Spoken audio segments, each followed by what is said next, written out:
into the area you so wanted to get into. But before we started the show, my gentleman here did talk about how articulate the former president was yesterday. In watching him deliver that very well-articulated speech, what was running through your brain with all the issues you're facing as NSS concerned NSS convener, with all the things that we're facing as a country, as a young person in Ghana? What was running through your brain? Well, I was like, wow. Yeah, I was like, wow. Wow, yeah. Yeah, because if this is someone we don't know, or we cannot judge from the history that has been laid down, then I will be the most impressed person listening to him yesterday. Oh, I see. Yes. And I'll be honest with you on that, because we have had more impressive ones years ago, and what was seen on ground did not match up to what was said. So I think that this year's election is going to be a very interesting turn of events that should be noted. Yes, because both candidates are good when it comes to communication. Every one of them can juggle words to fit in the perspective of Ghanaians. Everyone can do that. But what I am now looking at is, let's now judge them on things that were done, things that are being done, and the policies to which they are to do are what I am looking at for us to concern. And if we should judge them with policies, I mean, that is an area I believe I will get there. And if the past, I think this is a general knowledge everyone knows if we are to weigh the past. And my brother here would agree with me. Most of the things that were said, especially the one that he made mention on the 60 points agenda vision booklet, he brought it out. He promised Ghanaians that when he comes, he's not going to start up any new policy.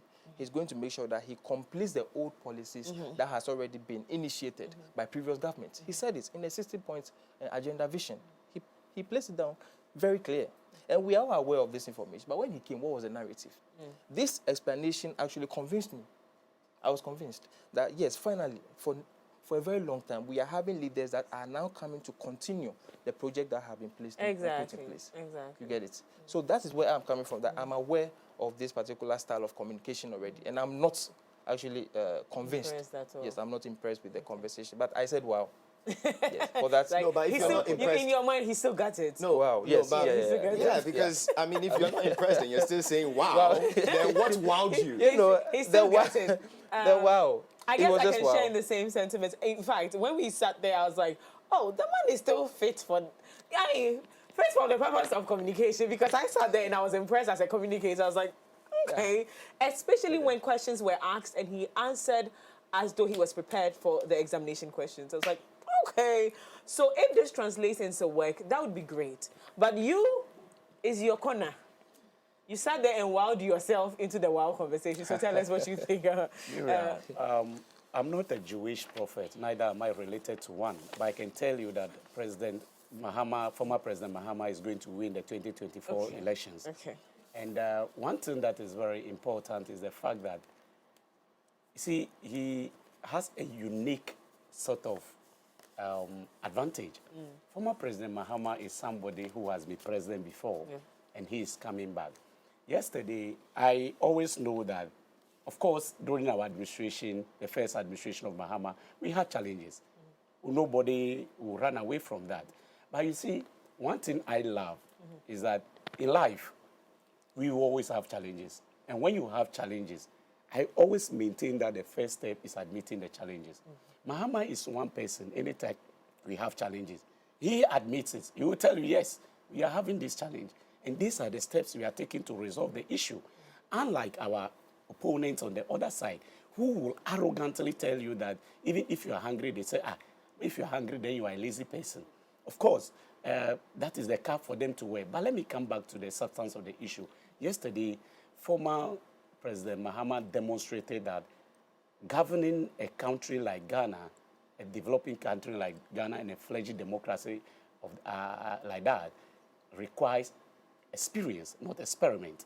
And for that matter, he was on top of every single issue that was put to him. Indeed, he also demonstrated that as a human being, he cannot do it alone. And so you were quite frank in saying that issues that he thinks were a little bit out of his circle, he admitted that, okay, well, this, I think I will put a team together, or when we come, we'll look at it. It means that he also demonstrated that as a human being, he doesn't know it all. In actual fact, that is why every president or every leader is supposed to work with a team. Because no matter how intelligent you are, you cannot have control over every facet of life. So I am saying that let's look at what Mahama said. Let's look at the plans he has. The challenge Ghanaians have had over the years is the fact that sometimes people come around, say things, and when it is time for them to perform, they don't perform. A typical example is former President Akufo-Addo. When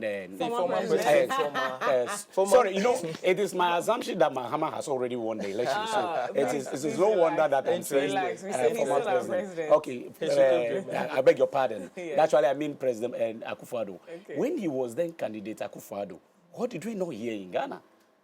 That $1 would be 1 cedi.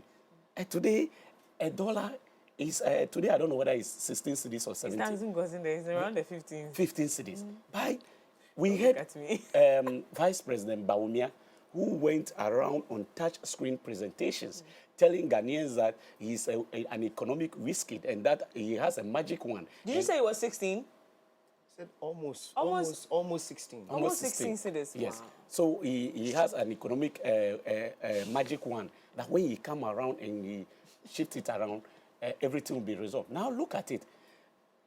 Vice President Bawumia is running away from the media. I will dare him that, like former President Mahama has engaged the media and was on top of issues, if he has the balls as somebody who wants to become president of this country, president of this country, he should engage the media. And the media should be able to ask him questions. In fact, you see, my colleague here was talking about the past and the fact that former President Mahama has said certain things that he didn't do. Of course, it's not everything that you promise that when you come to government you can do. That is admittedly, because you see, when you are campaigning for a position, sometimes on the spur of the moment, you say things that you go back and you sit down and you realize that no, these things that I've said, there were no resources. That is why this time around, the NDC as a political party, we are measured. You realize that we are not making too much promises. One of the most important points that former President Mahama made yesterday that I was so happy about was the fact that when he comes into office, he is going to make sure that projects that were started under the NPP administration, he will make sure that those projects. And that is what you're saying you've heard again, before. And this is the same thing again. Please let me make my point. So I'm saying that at least it's a starting point. You see, we can hold him to his words, isn't it? I mean, he engaged the media and he has made that point. So the media will go to him and say that you said during your first and maiden engagement that you're going to make sure that projects under the previous administration are completed. What of this project? What of this project? Or how many projects have you completed which were started by the previous administration? You see, there is a saying that when you are going to a funeral, you don't start humming because, in fact, you have all the day to sing, and at the end of the day, your voice will even be hoarse and you cannot even talk. So let's wait. Former President Mahama will win these elections. It is not out of arrogance, it's humility by the grace of God. And when he comes, the media will be there. Miriam, I think by the grace of God, if God gives us life, you and I will be there. And you will call me here and we'll dissect some of these issues. I'll be here one of the things that he said that got my attention as well was he said this several times on different platforms that he's trying to decongest Accra, so move the city, some of the key industries and of course the civil agencies out of Accra into other regions, especially the OT, and other places where transportation can be made easier. And a journalist asked him, in 4 years, you intend doing this job? And he said, no. I'm giving myself 20 years, which means that we're going to do the feasibility studies and all that concerns coming up with something like that. Because look at Nigeria. If they didn't come up with Abuja, Lagos would have been so congested right now. It would have been a big issue. So that's what he's looking at. For me, that's very visionary. But if someone starts a project like this, and someone comes and says, that was waste of money, like what we're going to say about the biggest, the most expensive pits in Ghana. Like when we think about it, you're like, okay, you're going to start something like that. How would the people buy? Would you convince them to buy into something like this if we don't put a national agenda on, as a cap on this project? But that's something that caught my attention. I think that we can. Miriam, I agree perfectly with you. I think that the challenge in Ghana over the years has been that successive governments' refusal to continue in the path of the previous government. And I think that the conversation should now revolve around we having some sort of a national policy where we tie our leaders to a certain pattern. And this pattern should be reviewed consistently. This does not apply to NDC or MPP. Whoever comes, there should be a national policy. And this policy should be reviewed by a committee of experts on timely basis so that we can have a conversation about where Ghana will be in 10 years' time. Now, let me just quickly tie in that of China. Formerly, or previously, or a few decades ago, China was borrowing from America and the other developed countries. Now, US is actually borrowing from China. China is a force to reckon with. That is because they have a vision and they have a national policy and they revolve around national policy. And now, this is where they are. Look at China's development.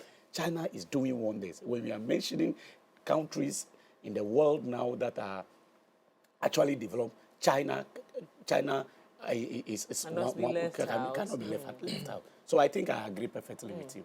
And before we quickly wrap up, we've been asking about the 24-hour economy. He said he talked about it. You did? Did you hear about it? He did. What do you make of that briefly before we get into next topic? He made a statement. I'll clarify that before we go on with the. My interest, when I make a statement, you want to clarify. Statement you want to clarify on, but he made a statement that I hope that is it. Because don't give him. No. Oh, why should I give him? Maybe we are the same. No problem. You see, because you can be on the same. No. That's just by the way. I don't have an issue. Yeah, he's not even no issue.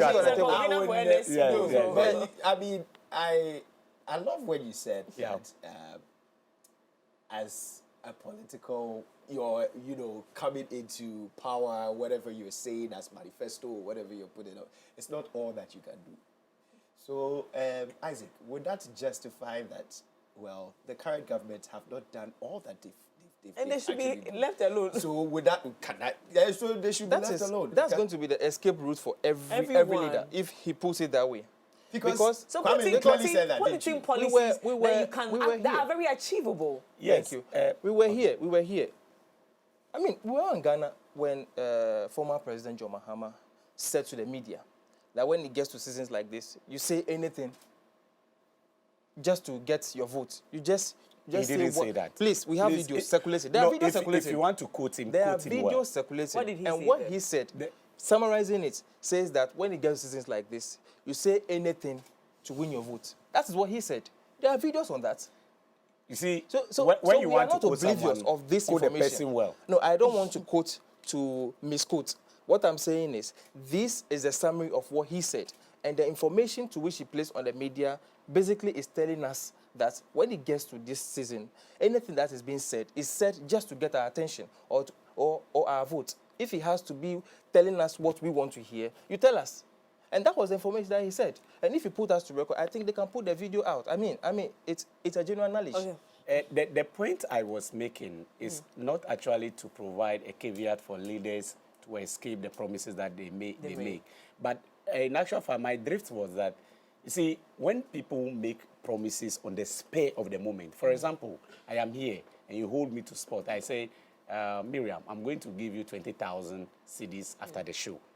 I may not have resorted to my account balance before making that promise. So as you resort, but that's a promise. Yes, but that's a promise. But what I'm saying is that the media should make sure that, for example, your engagement with him yesterday, you should make sure that the things he says are part of his policy document. We will. Exactly. You see, that's what I'm saying. We will. But when the people are going around and just make comments, and the media forgets about it and you refuse to hold them accountable, then it becomes a route for them to escape. That is the point I'm making. Right. Not that I'm saying that it is normal for people to make promises and go scot-free. But even the analogy that I draw, that if I tell you that I'm going to give you 20, as a gentleman, I should be able to. I was going to tell you of course, that but I as said a if gentleman so, that he is, he's been here before. Of He course. knows that one of his biggest problem right now in not if he loses this election will be because of his past.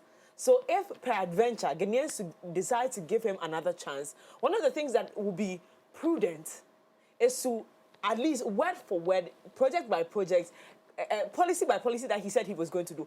At least 99% of it should be done as a gentleman. I agree. You know, and so that is my word on that one. He said a lot of things okay, we have to wrap up on this conversation, but if you have something to say, quickly say it. Yes, I'm saying that the reason why I said I'll have to tackle his before answering your question, he mentioned he's saying things like it's the first time that we should watch out for him when he comes. He's coming to fulfill the already existing policies, so we should just wait and see. Which I'm saying that this is not the first time. The Eurojust project, what was the history of the Eurojust project? It took this government to borrow 20,000 euros, 20 million euros, to complete the Eurojust project. Out of 9 projects that was placed or promised by his government, it was 6 completed by this previous government. How come he did not put that particular vision to light? You see, so if you are telling me that again, I should watch out for him, as if he comes, he's come to fulfill a new promise. I mean, this is like insulting my intelligence, because you have fooled me twice. Miriam, shame on you. But once you fooled me, my colleague is drifting away from the issue. No, see, no. Let me quickly say something. See, okay, I think that one of the most important things is that let's accept. You see, me, I believe in reality. One thing is that the current administration has initiated so many projects.